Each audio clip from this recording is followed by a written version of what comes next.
So this is the one in which we give the devil his due, because today, House Republican leader Kevin McCarthy accomplished something remarkable and historic, which hasn't been done in 100 years. So please hit that like and subscribe, and enjoy the video.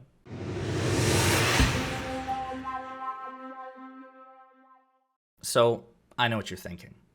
You're thinking to yourself, haven't you mocked and disdained and derided Kevin McCarthy enough? Haven't you covered this story past the point of any additional information? Haven't you beaten this dead horse into glue, into paste? And the answer is no, no, and no. Because today, just a few hours ago, Kevin McCarthy accomplished something truly remarkable. He achieved something that no one has achieved in 100 years. And that is that he, the presumptive Speaker of the House of Representatives, failed to become Speaker of the House in one ballot. For the first time in 100 years, a guy or gal who was supposed to be Speaker of the House failed to get the votes necessary at one time. Never happened to Nancy Pelosi, but it did happen to Kevin McCarthy, and we should honor him for his achievement. Kevin McCarthy, thanks to a House revolt, was kept from winning the House Speaker on the first ballot. 19 Republicans voted for other candidates, and there's a breakdown on this Axios article, and we'll get into in just a second.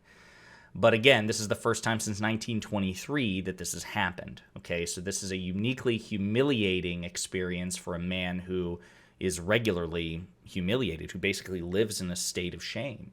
And we're obligated to talk about it because, we're only 3 days into 2023, but right now this is the biggest domestic political story of the year. So, again, Axios breaks it down. We'll start with Andy Biggs, who got the next highest number out of the Republicans, okay?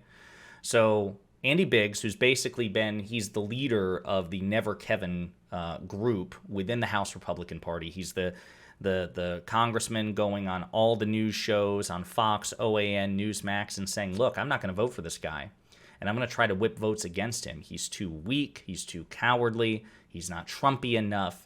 He's not principled enough in their mind. He's been too conciliatory with Democrats. He failed to manifest the red wave. The red wave never occurred. Republicans have a razor-thin margin in the House despite numerous political headwinds, and that happened on Kevin McCarthy's watch. So Andy Biggs has a laundry list of complaints against McCarthy, and he says that's why he's not going to vote for him. Well, Biggs himself got 10 votes. Obviously nowhere near enough to meaningfully challenge McCarthy. So Biggs is not going to become Speaker. That's not going to happen. But Biggs is looking to be a spoiler. He's looking to get just enough votes to undermine McCarthy's efforts, and he did so by far. McCarthy, I think, can only afford to lose 4 or 5 Republicans, and totally, in aggregate, he lost 19. So people like Matt Gaetz, Scott Perry, Paul Gosar, they voted for Biggs to help spoil McCarthy. Other Republicans who got votes beyond McCarthy was Representative Jim Jordan. Jim, famously known as a Trump sycophant, a MAGA cultist, and before he went into Congress, he was well known for facilitating the cover-up of an abuse when he was an assistant college wrestling coach, right? So there were credible abuse allegations against people on the wrestling team, and he reportedly helped cover the scandal up and turned a blind eye to the misconduct going on. And as a matter of fact, as far as I know, he has no major legislative accomplishments since he entered Congress for the Republican Party. He's just a culture warrior. He's just a gotcha king. That's all he does. That's his entire use. Well, he got 6 votes. And then 1 vote for Representative Jim Banks, 1 vote for former Representative Lee Zeldin. Lee Zeldin, who didn't run for re-election in 2022 because instead he opted to run against Kathy Hochul, the incumbent Democratic governor of New York. He ran against her in the midterms and he lost, so he's on his way out the door. And then 1 vote for Representative Byron Donalds. Now, as Axios reports, the other thing is that all 212 Democrats in the House of Representatives voted for their leader, Hakeem Jeffries, who is Nancy Pelosi's successor as the Democratic leader. All 212 voted for him, and as a matter of fact, in terms of plurality, not majority, plurality, in terms of the highest number of votes, Jeffries got that today.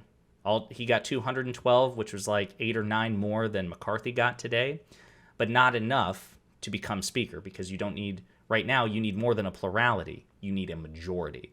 And Jeffries doesn't have a majority right now, nor does Kevin McCarthy. So again, it also compounds the humiliation. McCarthy lost so many votes that even though he's the majority leader in the House of Representatives, he got fewer votes than the minority leader, a Democrat. So the irony and the humiliation are just compound, and it's great, and we should bask in it. Let's see. Public attention leading up to the vote had largely focused on the 5 never Kevin Republicans, which included Andy Biggs and Matt Gaetz. The fact that 14 other Republicans emerged as no votes underscores the depth of McCarthy's challenge. McCarthy, it also reports, met with Republicans this morning, just hours before this vote, to try to whip the votes necessary to become Speaker. And again, he failed spectacularly. As a matter of fact, it's kind of entertaining to think that perhaps, since only 5 Republicans committed to voting against him before today, and then 19 total voted against him today, it's funny to think that McCarthy, with his just utter lack of charisma or affability, the fact that he just generates so much contempt in people, even in his own damn Republicans, it may very well be that the longer people met with McCarthy, the more he turned people off. They're like, you know what? I was going to vote for you, but damn, I don't want to meet with you. And the longer I meet with you, I think I would vote for, I don't know, a shoe before I would vote for you. So that's funny to think about. Axios also reports that the strongest potential second choice for Speaker is Steve Scalise, who's the House Minority Whip. So he's essentially Kevin McCarthy's second in command, right? He was also famously or infamously one of the victims in the baseball shooting by that deranged gunman. He survived, thankfully. But in the time since, he has embraced a MAGA Trumpy persona as well. So Steve Scalise wouldn't be much better, if at all, than Kevin McCarthy.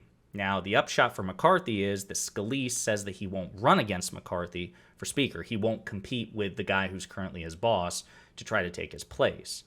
He says he'll only run for Speaker if McCarthy drops out, which may happen, but I doubt it. But it's also possible, given that all these people are Republicans, and Republicans have a well-known, issue with integrity and honesty, that perhaps Scalise might change his mind in a week or in a few days. He might say, you know what?